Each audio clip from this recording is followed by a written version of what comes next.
I tried every technique for panic attacks: breathing, grounding, affirmations. Nothing worked.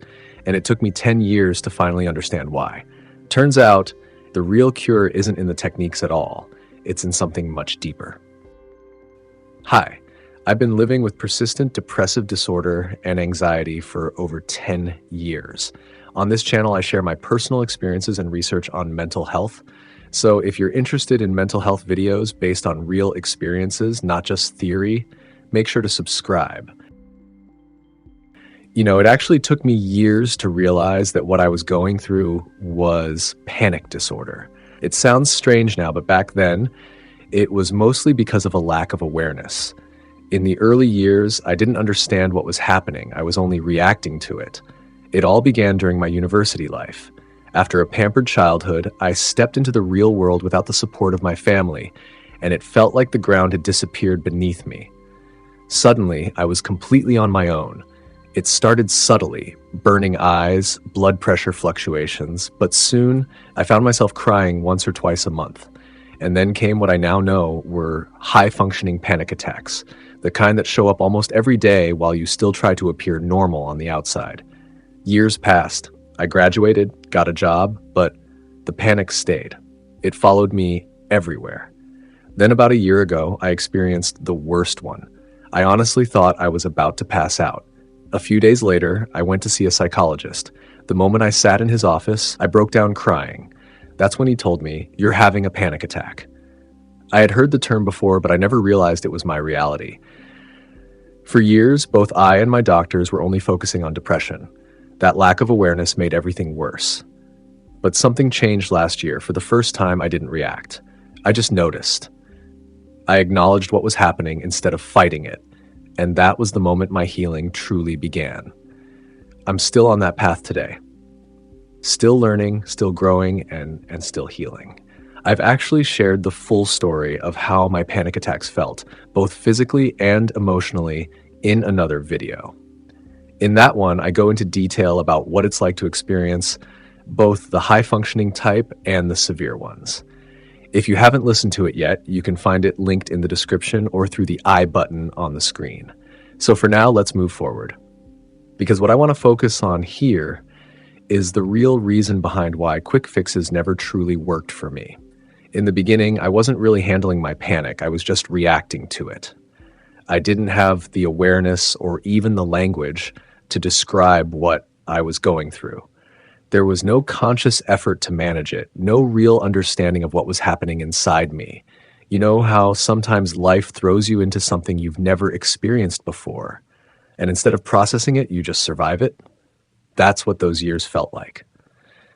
Every panic episode caught me off guard, and I would simply react, sometimes by freezing, sometimes by trying to escape, and sometimes just by breaking down.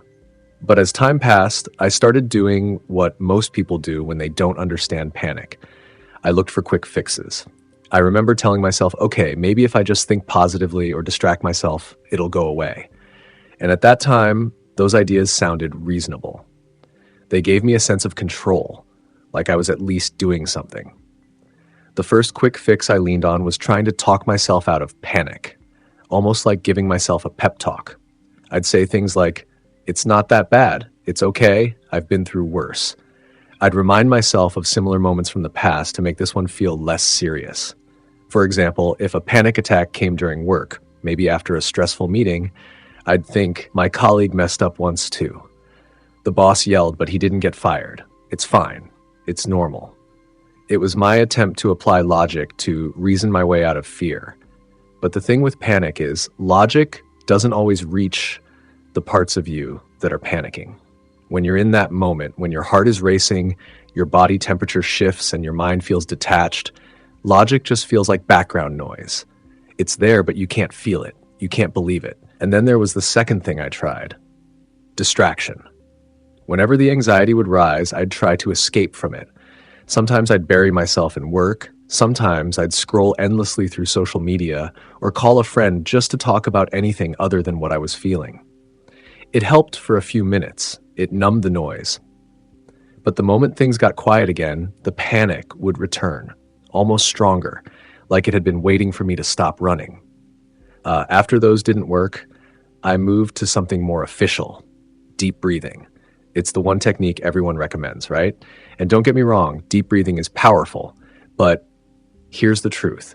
It only helps if you train your body to use it before panic begins. When you're already in a full-blown panic attack, when your heart is pounding and your chest feels heavy, deep breathing can feel impossible. I remember those moments, sitting somewhere, crying uncontrollably, trying to breathe slowly and feeling like I couldn't even take a full breath. My chest felt locked. My lungs refused to listen. And that made me panic even more. So, did any of those quick fix techniques actually work for me? The short answer is no, at least not in the way I hoped they would. You see, in the beginning, I was just reacting to panic.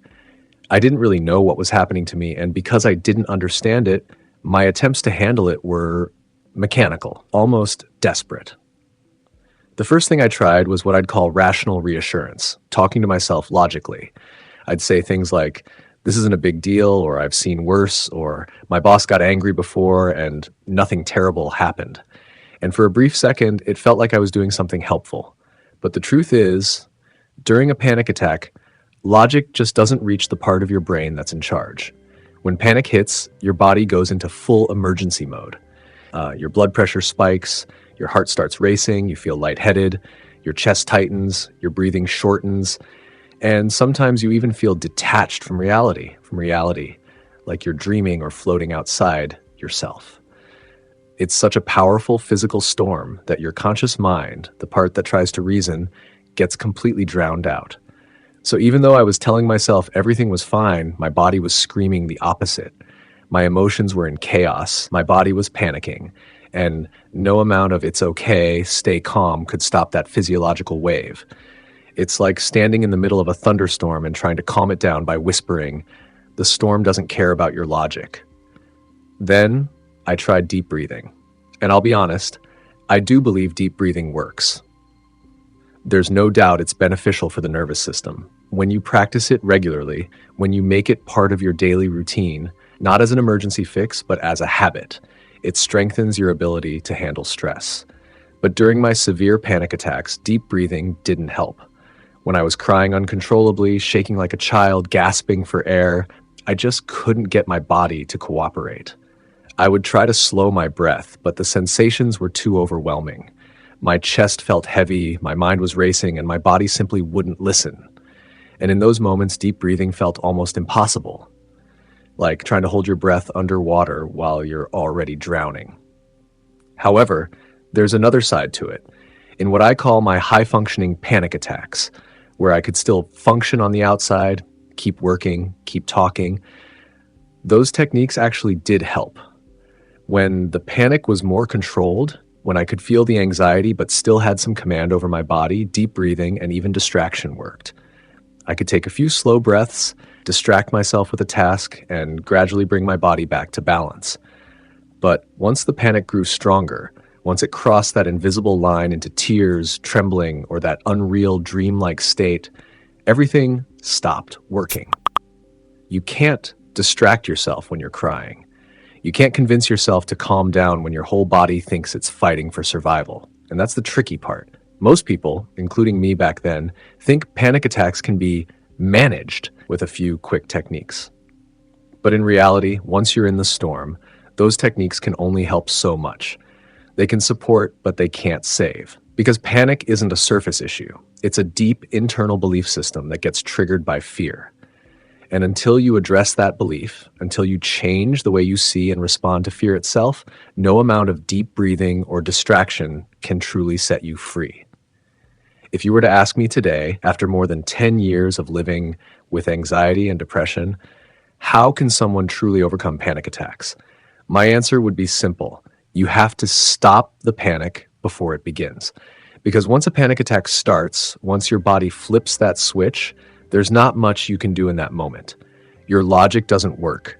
Your body doesn't cooperate, and your emotions completely take over. You can't talk yourself out of it when your whole system is convinced that you're in danger. I tried all the techniques: breathing, grounding, distractions, reframing. But as I said earlier, during a panic attack, your emotional and physical response is so intense that nothing really clicks. Your body is already in fight or flight mode. Your system is trying to protect you, not reason with you. So after years of struggling, researching, and suffering, I started doing what every human does when faced with something they can't understand. I started thinking deeply, not just reading articles or watching videos, but thinking about myself, observing what was happening. Whenever a panic attack happened, I stopped trying to fight it. I let it pass. I survived it. And when it was over, when my body finally calmed down, I would sit and reflect. Why did it happen this time? What triggered it? At first, I thought it was about specific events, a stressful situation, a certain environment, maybe even certain people. But after a while, I realized something. Those events weren't the real cause. You can't avoid life. You can't control every environment or every person around you. You can't make the world soft just to protect yourself. So if the event isn't the problem, what is? That question changed everything for me. And slowly, through months of self-reflection, I discovered the truth. The problem wasn't outside me. It was within me. It was my core belief about myself. Deep down, I believed I was weak, that I wasn't capable, that I couldn't survive on my own. And because of that belief, my unconscious mind, my nervous system, made a decision on my behalf. To protect him, we have to treat everything like a threat. So my mind became like a fire alarm that had gone rogue, blaring even when there was no fire. Every challenge, every uncomfortable moment, every uncertainty, my brain saw it as danger. And that constant false alarm became the foundation of my panic disorder. It wasn't life that was dangerous. It was my belief that I couldn't handle life. And once I saw that, everything about panic started to make sense. And that realization that it was my belief, not my environment, completely shifted the way I approached healing. Because now the question wasn't, how do I stop panic? It became, how do I change that belief?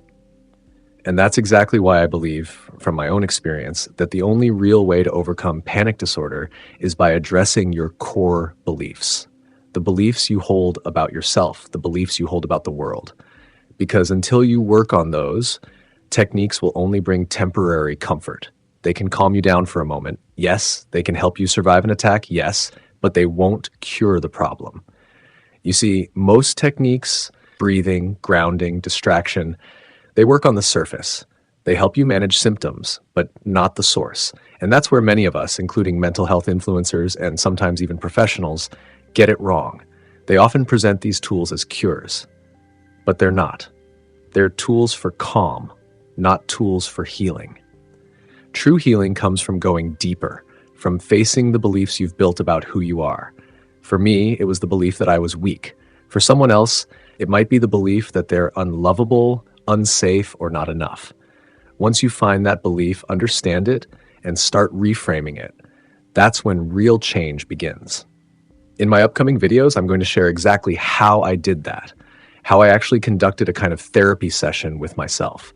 I'll talk about how I explored my own core beliefs, what I discovered there, and how it completely transformed the way I experience panic. So if this video resonated with you, if it made you reflect even a little, I'd truly appreciate it if you'd subscribe. Leave a comment with your personal thoughts or experiences, and if there's someone in your life who needs to hear this, please share it with them. Take care of yourself, and I'll see you in the next video.